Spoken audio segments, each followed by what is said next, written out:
I'm pleased to share continued growth momentum this fiscal, and we have ended the first half of this fiscal delivering a very strong set of numbers.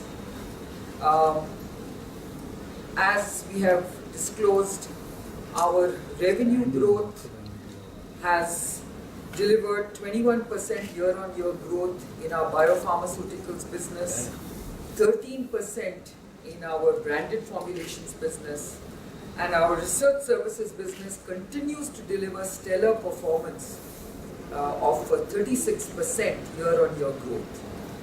Of course, the weak rupee has helped our research services business significantly and Biocon exports as well. But having said that, we have had to mute some of those benefits through some of the imports that have gone into Biocon's manufacturing. What I would also like to say is that EBITDA has been maintained at a very healthy 25%, and PAT has been maintained, in fact increased to 13%. On a higher tax rate, I must mention, because as you know, Biocon has lost some of its SEZ tax benefits as well as its EOU tax benefits in many of our units, and therefore we have seen much higher tax impact this half of this year. On a quarterly basis, of course, we have exceeded market estimates, and we have delivered 102 crores of PAT, and our PAT margins have been delivered at 14%. Our EBITDA of 188 crores is also ahead of street estimates, and our revenues have also grown very robustly to 753 crores for the second quarter. In terms of the segmented review of all our business verticals, I would say that every one of our strategic business units have delivered very strong growth. Branded formulations has been somewhat muted, largely on account of regulatory conditions that prevail in the market, and I think no Indian company has been spared from that muted growth. But having said that, we hope that the worst is behind us, and I hope that the second half will see much better growth in the branded formulations business. Having said that, this quarter has seen the launch of a very exciting new biologic, Alzumab, for the treatment of psoriasis, and the first month's market response has been extremely encouraging. I think the market acceptance has been much higher than what we expected.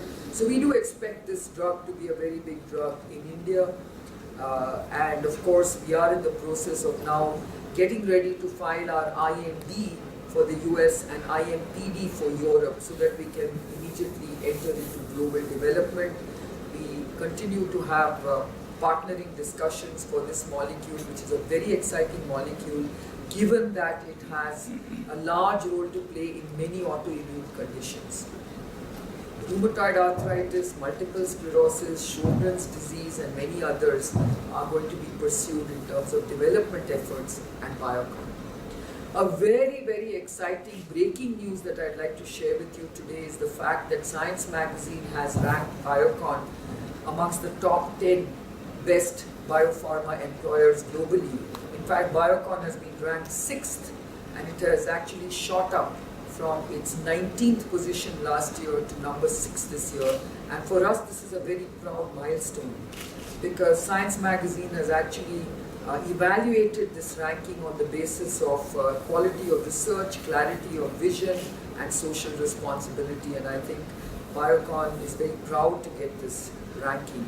We're the only Indian Asian company to make it on this top 20 list amongst the very, very well-known large and mid-sized biotech companies around the world.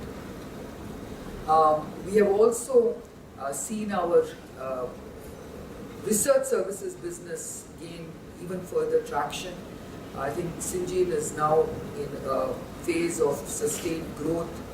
We expect that the next bolus of growth for Syngene will come from some of its programs moving from clinical development into commercialization, which means that Syngene will have very large opportunities as a CMO to transition from providing clinical support all the way into providing commercial supplies of products that they have been developing for their customers.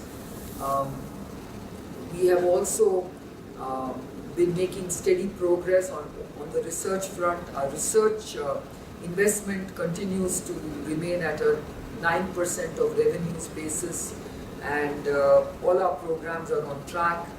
We have recently completed a very successful phase 3 clinical trial for our first biosimilar monoclonal antibody, which is trastuzumab.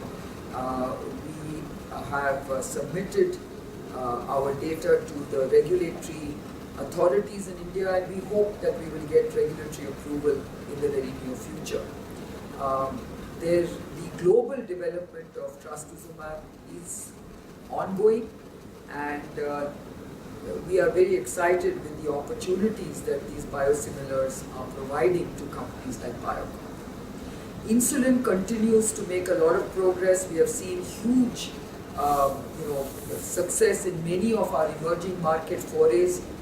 Insulin has been a very strong growth driver for this first half, along with immunosuppressants.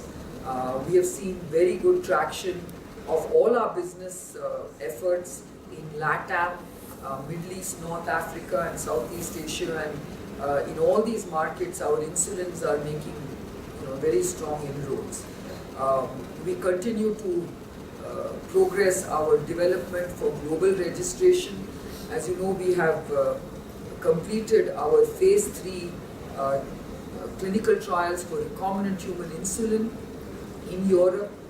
We have met all primary and secondary endpoints in this trial, and we are now getting ready to leverage this data for global development, where we expect to also see if we can negotiate with some of the regulators to abbreviate some of these trials based on the European data. So with that, I will end my comments, and I will then basically answer any comments that you may have. Thank you.